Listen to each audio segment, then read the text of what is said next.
Well, by now I'm sure you've heard the news, but the international Enter the Gungeon mobile release, which was, as far as I know, hinted at by Devolver Digital Junior Director of Corporate Propaganda Modkick in my video on the Chinese edition, has finally been announced through more official Devolver Digital channels, featuring online co-op play and the new Gungeoneer, the Lamb. Yes, despite being a limited time release in the Chinese version, the Lamb is slated to become a permanent fixture of Enter the Gungeon with the international mobile release, as, again, stated by Modkick in the official Dodge Roll Games Discord server. I'm going to go over the trailer released by Devolver Digital and give my thoughts, though this likely won't take very long. The trailer itself should seem very familiar if you've watched my video on the Chinese release, with the UI shuffled into different parts of the screen for the sake of readability. It looks like this version has also reversed much of the censorship of the Chinese release, as to be expected, but it looks like they missed the caps of the boss health bar because those are still changed into helmets. The co-op UI looks mostly the same, although we don't get to see what the lobby select and join menu looks like at this stage. The Cult of the Lamb content seems mostly identical, right down to the odd swallowed the spider to catch the fly chain of things you have to do to play as them. We can see the Lamb Shrine in the first room of the breach, and the Lamb chest that drops the red crown. I gotta say, I'm personally not very happy with this implementation. It works as a limited time event, but permanently replacing the ancient hero shrine with a Cult of the Lamb reference that, in my opinion, looks a lot worse and out of place, feels like it takes away a little bit from the character of the game. The ancient hero statue is mentioned in some item descriptions. It's a nod to the gunslinger, the Gungeon Master, years before he was ever implemented, and as such, holds story importance as well. To replace it with a one-to-one Cult of the Lamb shrine feels, no other word for it, a bit tacky. I for one hope that they change this at some point before release because it's so in your face and out of place. But I digress. They've also not fixed the fact that the Lamb's hands are a completely different colour to the rest of his skin, which is a worrying lack of fairly simple polish. It's not intentional either, because you can see during animations where the hands are baked into the sprite, they're black like the rest of him. After a brief showcase of the Lamb, the trailer shifts over to announcing that Exit the Gungeon is returning to mobile platforms. A neat reveal, and one that hopefully restarts development on Exit with increased public interest. I didn't notice anything new in the showcase of Exit, however, so that brings us neatly to the end of the reveal. All in all, while it's cool that people will be able to play Enter the Gungeon on mobile worldwide, the footage shown in the trailer, and in particular the Lamb's lack of polish, worries me. Enter the Gungeon is pretty renowned for the quality of its pixel art, and in contrast the Lamb sort of stands out like a sore thumb. This is because the Lamb is not a creation of Joe Harty, the artist at Dodge Roll, but was rather invented by Chinese studio XD, responsible for the port in China.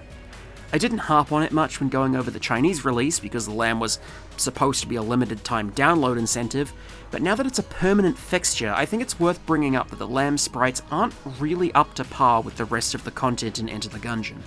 As for online co-op, I know this is where a lot of people are hearing about the idea for the first time, and while it is exciting, I have my doubts. As one of the few people outside of China who've been able to get their hands on and play the Chinese mobile release, the online co-op is riddled with issues. We can only hope that they're fixed by the time of the international release, but as you may have picked up on by now, it's XD, not Dodge Roll, who are handling development on this one. So we have to trust XD to improve upon their own work, and for Devolver Digital to hold them to a standard of quality above what the Chinese mobile version delivered. In the wake of this announcement, there's a few big questions I've seen among the community. I'm going to do my best to answer them here, at the end of this little segment. Why is this happening now? Aren't Dodge Roll supposed to be developing Enter the Gungeon too? A lot of these questions are answered by the involvement of XD. Dodge Roll is focusing on Enter the Gungeon 2, while the XD studio handles the process of porting to mobile, allowing the two projects to go ahead simultaneously. Does this mean that online co-op and the Lamb are coming to PC and console?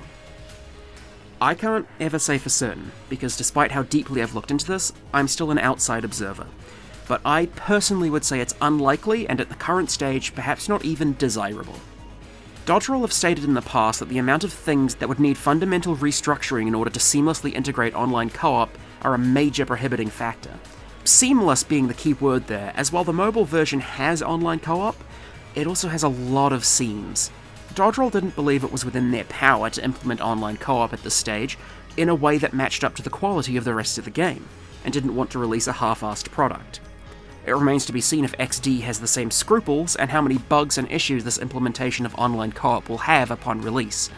If they've upped their game and the implementation is flawless, I'd be less opposed to patching it into other platforms, provided the LAM gets a new look of paint as well, as I mentioned before. There's also the fact that while XD have managed porting the game to mobile in China and now abroad, it's likely easier to contract a studio like that to make their own port than it is to get them to update the game on PC and console. The FAQ in the Dodgerel Discord server says that none of these features are planned to be ported to PC or console at this time. Will the game include microtransactions or other mobile slop? In the FAQ for the release on the Dodgerel Discord server, Modkick answered this pretty succinctly. No. The game is releasing as an actual game with an upfront purchase price, and no other means of siphoning cash from players. Not even the microtransaction gun. Apparently, this release of the game also features a free demo version, which is called a try before you buy in all of the official material, which, in my opinion, is just strange wording. I mean, who's confused by the concept of a game demo? This demo will include the Keep of the Leadlord, and allow players to get a feel for the gameplay and decide for themselves if they want to purchase it. No word yet if this demo will have access to the co-op features of the full release, however. And that's all we've got for now. As I've hopefully communicated, I hope this release will pan out well, but I'm skeptical of XD's ability or willingness to meet the quality standard that Gungeon deserves. As with all things, we'll just have to wait and see. See ya!